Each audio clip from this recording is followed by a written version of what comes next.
పడుకున్నా, డాబా మీద కూర్చొని ఆ కార్యక్రమం ఆ రోజు మాత్రం కూర్చొని నిద్రపోయా. ఆ రోజు నుంచి మాత్రం కొంతసేపు నిద్రపోతున్నాను, సోఫాలో కూర్చొని నిద్రపోతున్నా. పడుకొని మాత్రం కాదు. కానీ 7వ తారీఖు మేబీ 6-7వ తారీఖులో 6-7వ తారీఖులో ఇచ్చానండి నేను మంచం ఎప్పుడు ఈరోజు తారీఖు ఎంత 6 కానీ 7వ తారీఖు నుంచే మంచం ఎప్పుడు ఏదైతే అదే నువ్వు నాకు చేయాలని ప్రార్థన చేసుకుంటున్నాను. 7వ తారీఖు మంచం ఎక్కేసాను. ఆ రోజు నుంచి రాత్రి వరకు కూడా మంచం మీద పెట్టుకుంటున్నాను. దేవుడు మహాత్మ బట్టి దేవుడు విడుదల ఇచ్చాడు, స్వస్థతలు ఇచ్చాడు. ఆ భారంతో కలిగిపోయింది. కొంచెం ఉంది. మీరంతా నా గురించి ప్రార్థన చేసినందుకు మీ అందరికీ నా హృదయపూర్వక వందనాలు. ఇప్పుడు కూడా చేయండి. ఎందుకంటే పరిచయం ఉంది కాబట్టి ఆ పరిచయం నేను చేయాలా.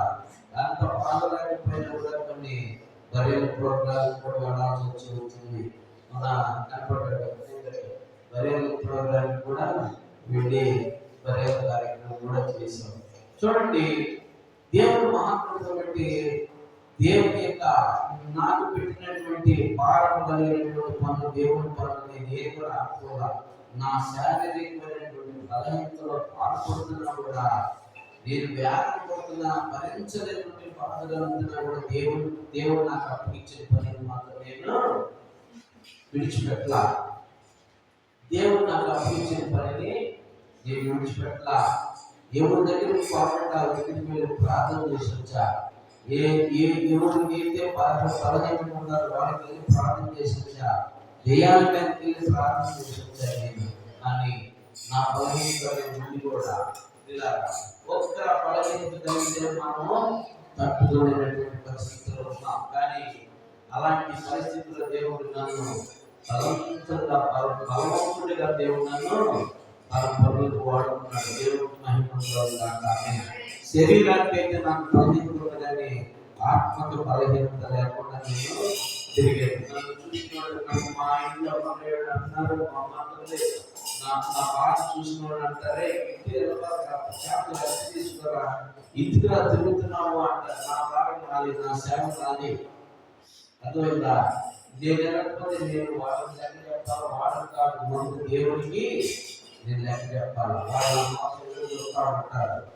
సో వాళ్ళు చెప్పిన దానికి ముందు నేను వెళ్ళడం జరిగింది. ఎంత బాధలో ఉండి కూడా దేవుని సేవ మాత్రం విడిచిపెట్టాల. మనం ఒక రోజు 2 కూడికలు జరిగి 2 కూడికలకి ప్రారంభ ప్రార్థన నేనే చేశాను. వీళ్ళు కూడా పాట పాడటానికి చెప్తున్నా. ఎంతో బాగుంది. అయినా కూడా ప్రభుత్వం కంటే ప్రభుత్వం విడిచిపెట్టలేదు. దేవుడు నన్ను ఈరోజు సంపూర్తిగా దేవుని యొక్క ప్రభు ద్వారా నాకు స్వస్థత కలిగింది. ఇంకా కొద్దిగా మాత్రం 5% మాత్రం పేరుంది. ప్రార్థన చేయండి. ఎందుకంటే నేను ఈ కర మీద నడుస్తున్నాను కదా, ఈ బ్యాలెన్స్ పడుతుంది. ఆ బ్యాలెన్స్, ఆ ఒత్తిడి, ఆ నొప్పి నాకు బాగా అర్థమవుతుంది. ప్రార్థన చేయండి. దేవుడు స్వస్థపరుస్తాడు, పరిపూర్ణ స్వస్థత. ఇక్కడ చెప్పినటువంటి మాట దేవుడు ఇచ్చిన సాక్షి జీవించుగా. ఆమేన్. ఏం చెప్పాడు తెలుసా? వానికి మనము ఏం కలుగ చేయకూడదంట, అభ్యంతరం కలుగ చేయకూడదు.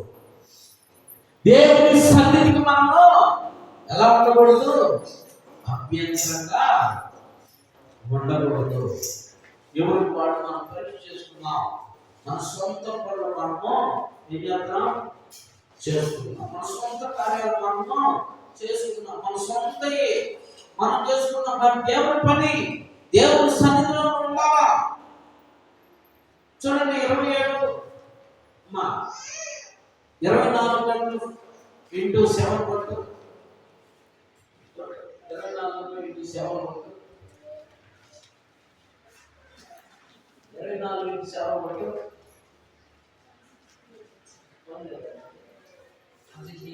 168. 168. రైట్. 168 అంటే వారానికి ఎన్ని గంటలు? 168 గంటలు. దేవుని సన్నిధిలో ఉన్న ఎన్ని గంటలు? షార్ట్ ఏమో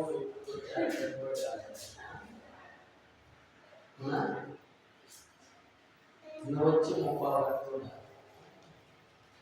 చూడు, 2 గంటలు దేవుని సన్నిధిలో మనం 2 గంటలు కూడా సంపూర్తిగా దేవుని సన్నిధిలో 2 గంటలు గడపలేకపోతున్నాం. ఆలోచించు. 168 గంటలు నీకు ఇస్తే దేవుడు 168 గంటలు నువ్వు 2 గంటలు కూడా సంపూర్తిగా దేవుని సన్నిధిలో గడపలేకపోతే దేవునికి నువ్వు పెడమొహం పెట్టినట్టే కదా, ఎడమొహం పెట్టినట్టే కదా. అవునా? ఎడమొహం పెడమొహం పెట్టినట్టే కదా. మరి నీ అవసరతలకి మరి దేవుడు కూడా ఎడమొహం పెడమొహం పెడితే నీ పరిస్థితి ఏంటి? ఆలోచించి దేవుడు కూడా నీకున్నటువంటి పరిస్థితిని బట్టి ఎడమొహం పెడమొహం పెడితే నీ పరిస్థితి ఏంటి? ఆలోచించి. నా ప్రియమైనటువంటి దేవుడు నీకోసం దేవుడు తెలియపడుతున్న మాట 24/7 చూస్తే 168 గంటలు దేవుడు నీకు ఇస్తే 168 గంటల్లో కనీసం 2 గంటలు కూడా దేవునికి నువ్వు కేటాయించలేకపోతున్నావు దేవుడి సన్నిధిలో. ఆలోచన చేసుకో. సంపూర్తిగా 2 గంటలు కూడా దేవుడి సన్నిధిలో నేను కేటాయించలేకపోతున్నానే, ప్రభు నన్ను క్షమించాయని ప్రభు పాదాలు పట్టుకొని అడుగుతుంది. అందరికీ అవసరతలు ఉంటాయి, అందరికీ అవసరతలే. ఏ ఒక్కరికి కూడా నాకు ఏ అవసరం లేదన్నామని భూమి మీద ఏ మానవుడు లేడు. ఉన్నారా ఎవరన్నా? ఎవ్వరికి లేదు. అందరికీ అవసరమే. ఇప్పుడున్న అవసరతను కూడా దేవుడు చూడ ఎలా తీర్చాడు. పేతురుకి ఏమి లేవు. పేతురు దగ్గర పేతురు ఏం మాట్లాడాలా అని ఆలోచిస్తున్నటువంటి పేతురుకి వెంటనే పిలిచి పేతురుకి ఏం చెప్తున్నాడు తెలుసా? నువ్వు పోయి వాళ్ళకి అభ్యంతరం కలగకుండా సముద్రంలో పోయి గ్యాల వేసి గ్యాల నుంచి లాగే చేప పైకి వచ్చే చేపను పట్టుకొని ఆ చేపను నోరు తెచ్చి చూడు, ఏముందంట? 1 షెకెల్ దొరికిందంట. చూడు అమ్మా, ఎంత చక్కటి మాట అన్నాడు చూడు. చదవమ్మా. తెచ్చిన 1 షెకెల్ దొరకను, దాన్ని తీసుకొని నా కొరకు నీ కొరకును వారికి ఇమ్మని అతనితో. ఎవరి కొరకంట? నా కొరకు నీ కొరకు. ఇక్కడ ప్రభు ఎంత కట్టాలన్నాడు? 1/2 షెకెల్ కట్టాలన్నాడు. మరి పేతురు ఎంత కట్టాలా? 1/2 షెకెల్. 2 ఇద్దరు కలిపి 1. ఇక్కడ దొరికింది 1. అంటే ప్రభు కడితే అవసరం ఏమంటాడు? నీదేది నిలబెడతాడు. ఉన్నాడు కదా. సరే, ఆయన పెట్టి ప్రభు ఏదో నిలబెడతాడు. ఈడ 1 షెకెల్ ఇచ్చేసాడు దేవుడు. అడవితనకే అక్కర్లు తీర్చే దేవుడు అనమాట. ఈయన భూమి నుంచిన దానికే నువ్వు వెళ్ళి సముద్రంలోకి చేప పట్టుకురావడానికి వెళ్ళి సముద్రంలోకి చేప పట్టుకొని ఆ షెకెల్ పట్టుకొచ్చాడు. ఆ షెకెల్ తీసుకొచ్చి ఇంకా మూసుకున్నారు వాళ్ళు. నిందించడానికి వీలు లేదు. ఇక్కడ మనకి ప్రశ్న ఏంటంటే, సముద్రంలో కాకులు చేప ఉంటే షెకెల్ ఉన్న చేప వచ్చింది మూడికి. నన్ను పట్టుకో అని ముందుకు వచ్చింది. అంటే దేవుడు ఆజ్ఞాపిస్తే నీ పని ఎంతవరకు? అవునా? నువ్వు ఏ పని మీద అయితే నువ్వు నిర్లక్ష్యపడుతున్నావో, ఏ పని చూసుకొని భయపడుతున్నావో, ఏ పని భారం చూసి నువ్వు ఒత్తిడి పడుతున్నావో, ఏ పని నిన్ను ఆపుతుందో దేవుడి సన్నిధి గట్టిగా, ఏది నిన్ను బలహీనపరుస్తుంది అడ్డుగా, నాకు ఇంత బాధ కలిగిన కూడా నేను దేవుని పని విడిచిపెట్టలేకుండా, దేవుని పని మానుకోలేదు. పరుగులు తీసేది కాబట్టి నా సాక్ష్యం చెప్పుకోగలుగుతున్నా. నేను చెబుతుంది నా దేవుని ఎదుట సాక్ష్యం. ఆయనకి తెలుసు, నాకు తెలుసు. మనుషులు మీకు తెలియకపోవచ్చు. అర్థమైందా? మనుషులు మీకు తెలియకపోవచ్చు. నా దేవుడు సమస్తం ఎరిగిన వాడు కనుక నా దేవునికి తెలుసు, నా దేవునికి మహిమార్థం నేను సాక్ష్యాన్ని పంచుకున్నాను. నేను ఎంత బాధలో ఉండి నేను ఎక్కడే నిర్లక్ష్యం చేయలేదు. మాట చెప్పమంటారా, వేటపాలెం దృష్టిలో కానీ చనిపోతే అది భోజనానికి ఏర్పాటు చేసి వచ్చారు. కింగ్ సోలొమన్ అన్న అది భోజనం ఏర్పాటు అయితే డబ్బులు ఇచ్చారు. 10 తీసుకువెళ్ళి అది భోజనం బిర్యానీ కట్టించుకొని లోపల తీసుకెళ్ళి డాక్యుమెంట్ చేసేది. ఎంత పాపలో ఉందో అయినా నా ప్రభువు తెలుసు. బండి నడపలేనటువంటి పరిస్థితి అయినా కూడా ఒక్క చేయి మీద డ్రైవింగ్ చేసుకుంటూ వెళ్ళి అక్కడి నుంచి వచ్చి నన్ను ఉండదు. అంత బాధలో కూడా నా ప్రభువు చూసేది. అయినా నన్ను గనపరచు వారిని నేను గనపరుస్తానన్నాడు. నా ప్రభుని గనపరుస్తూ ఉన్నాను. నా ప్రభుని నేను మహిమపరుస్తూ ఉన్నాను. నా ప్రభు నేను కొనియాడుతూ ఉన్నాను. నా ప్రభు నన్ను కూడా గనపరుస్తూ ఉన్నాడు. హల్లెలూయా. చూడండి పిల్లారా, దేనికోసం నువ్వు ప్రార్థనలు ఈ మధ్యాహ్నం ఆలోచించే దేవుడికి తెలియపరుస్తున్నటువంటి మాట. సముద్రంలో కోట్ల చేపలు ఉన్నటువంటి చేపలో నన్ను పట్టుకోయాలని వచ్చి పట్టినటువంటి చేప శకేలు ఉన్నది.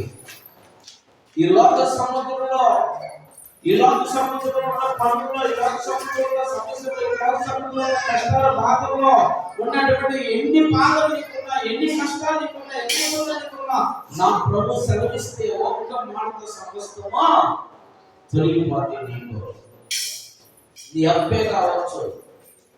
అప్పు చూసుకొని నువ్వు దేవుని సన్నిధికి ఎగ్గొట్టాలని, లేకపోతే శారీరకమైన బలహీనత కావచ్చు. శరీర బలహీనతను దేవుని సన్నిధిని ఎగ్గొట్టాలని నువ్వు ఆలోచన చేస్తున్నావా? ఈ మధ్యాహ్నం ఆలోచించే దేవుడు నీ శరీర బలహీనత కానీ, నీ అప్పుల భారం కానీ, నీకున్న ప్రతి వ్యసనాలు కానీ, నీకున్న ప్రతి ప్రాబ్లం కానీ ఒక్క మాటతో తొలగజేయగలిగినటువంటి దేవుడు. హల్లెలూయా. ముందుకు వచ్చింది ఇది. నీ బాధ ఎంత లేట్, పరిస్థితి ఎంత, నీ భారం, నీ బాధ, నీ వేదన, నీ ఇబ్బంది, నీ రోగం, నీ అప్పు, నీ సమస్య ఎంత లేకే నా ప్రభు రేపపాటిది. అలాంటి ప్రభుని నువ్వు విడిచిపెడుతుంది. సొంత కార్యక్రమాలు, సొంత పనులు చేసుకున్నావు, సొంత ఆలోచనలతో ఉన్నావు, సొంత ఇష్టానుసారమైన జీవితం జీవిస్తున్నావు. ఇక్కడ లూకాసు సువార్తలో లాజరు, ధనవంతుడు ఇద్దరిని దేవుడు ఎందుకు చూపించాడు అనుమానం రీతిలో చెప్పమంటారా? దైవికంగా విశ్వాసంగా వారిని మన ముందు పెట్టాడు. ఏమన్నా తెలుసా? చూడండి, ధనవంతుడు నేను ఉదాహరణ వస్త్రపు ధరించి, సన్నపు నార ధరించి వాడు ఏం చేస్తున్నాడు? తిరుము త్రాగు సుఖించు తనకి ఇష్టానుసారమైన జీవితం జీవిస్తున్నాడంట. రోజు ఒకడు ఉన్నాడు దరిద్రుడు, నా ఎదుట నా గడపటే ఎదితే, నా భోజనం పరచుంటే ఎదుటే ఉన్నాడు. ఒకడు దరిద్రుడు, వాడు తినడానికి ఆహారం లేదు, వాడికి ఏమి సాయం చేయలేకపోతున్నాననే ఆలోచన కూడా లేకుండా ధనవంతుడు తనకి ఇష్టానుసారమైన జీవితం జీవిస్తున్నాడంట. ఆ ఎదురున్నటువంటి వాడు లాజరు, పేదరికంలో లాజరు, అంత పేదరికంలో ఉన్న, అంత ఆహారం లేకుండా, అంత దరిద్రంలో ఉన్నవాడు దేవునికి ఇష్టడిగా ఉన్నాడు.